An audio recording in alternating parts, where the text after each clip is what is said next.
Selamat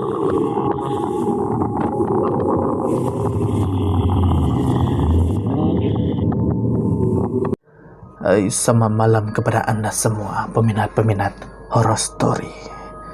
Di kesempatan malam hari ini, saya akan berceritakan satu pengalaman yang terjadi kepada kami, saya dan sahabat saya. Okey, pada satu hari itu,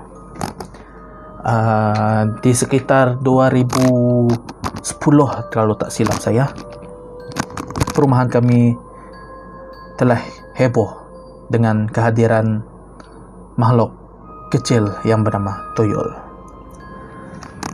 Saya masa itu sering mendengar kehilangan uang. Kecoh sangat masa itu. Ramai yang bercerita uang dia selalu hilang tiap malam. So, saya pun tidak ambil kisah, kerana saya jenis yang tidak mau ambil kisah dengan benda itu. Tetapi yang mengherankan saya, sahabat saya pun terkena juga. Sedangkan beliau betul-betul jaga ketat rumah beliau. Dan masa itu saya fikir mungkin ada pencuri. So, saya berfikir positif lah, mungkin ada yang mencuri. Saya tidak fikir yang bukan-bukan.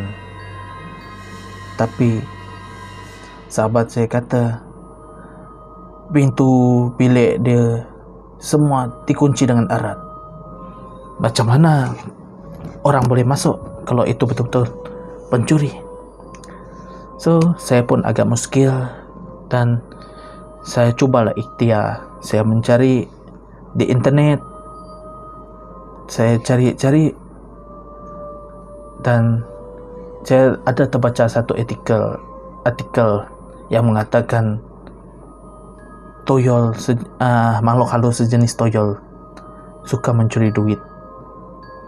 Dan ingat-ingat lagi, sahabat saya kata bilik dia dikunci dengan rapat, dengan erat. Tak patut orang yang mau mencuri dapat masuk. Kalaupun dia masuk, mesti ada kesan dari hasil pencurikan dia, macam dikorek, pintu dikorek ke apa.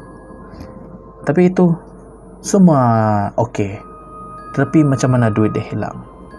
So, dalam artikel tu saya ada terbaca, jika anda mau tahu siapa pelaku dia, anda boleh meletak guli ataupun kacang hijau di depan pintu dan letak satu cermin jika anda ingin menghalau benda itu.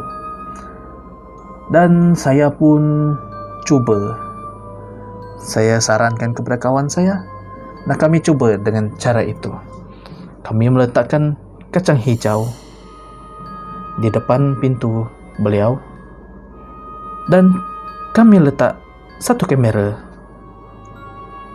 dan satu cermin. Tetapi cermin itu kami agak letak dekat almari beliau kerana di situlah terletaknya duit. So, kami pun mula pada malam harinya. Kami taburkan kacang hijau. Kami letak kamera di hadapan kacang hijau tersebut, tetapi agak jauh sedikit. Dan kami sengaja letak duit berjumlah RM100 di almari beliau, dan kami letak satu kaca, satu cermin di hadapan duit itu. Dan kami pun tinggalkan. Kami tunggu selama 1 jam macam tu. Dan kami berdua pun terdengar seperti ada bunyi seseorang sedang bermain dengan kacang hijau itu. Kami pun berdiam diri. Dan beberapa minit kemudian, kami pun terdengar bunyi jeritan dari arah bilik sahabat saya. Dan tiba-tiba kami terlihat seperti segempul asap keluar dari pintu kawan saya itu, pintu bilik kawan saya. Dan kami pun cuba mengejar, tetapi benda itu hilang dalam sekelip mata. Kami pun membuka pintu bilik kawanku itu. Dan kami periksa di kamera yang kami letakkan di dalam. Dan kami terkejut melihat sesosok toyol yang agak kecil sedang bermain dengan kacang hijau itu. Dan kami pun cuba mengecek duit, dan duit pun masih berada di situ. Kemungkinan yang menjerit itu tadi adalah makhluk itu, karena dia melihat wajahnya di cermin. Sebab dalam artikel yang saya baca itu mengatakan, kalau Anda mau menakutkan ataupun menghalau toyol, Anda harus meletakkan cermin di depan duit. Karena jika toyol mencuba mengambil duit, beliau akan melihat wajah dia sendiri di cermin itu, dan toyol pun akan lari ketakutan melihat wajahnya di cermin, kerana dia berfikir ada makhluk lain yang berada di dalam rumah itu.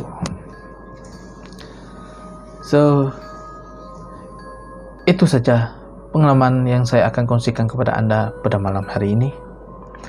Jika Anda ada pengalaman horor yang terjadi kepada Anda, sahabat Anda, keluarga ataupun jiran, Anda boleh kongsikan kepada saya melalui email saya, iaitu wilsonrobi662@gmail.com.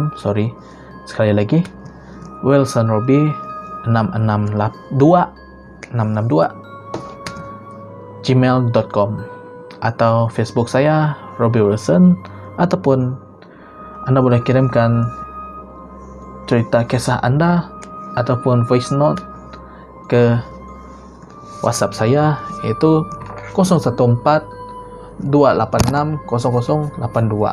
Sekali lagi, 014-286-0082. Dan tak bosan-bosannya saya mengingatkan Anda untuk menekan tombol subscribe. Dan Anda tak perlu takut untuk subscribe, karena subscribe itu gratis, percuma. Dan nyalakan tombol loceng supaya Anda tak ketinggalan video-video terbaru daripada saya. Dan like, comment, and share. Oke, akhir kata dari saya, jangan takut kepada makhluk halus, kerana derajat kita lebih tinggi daripada mereka.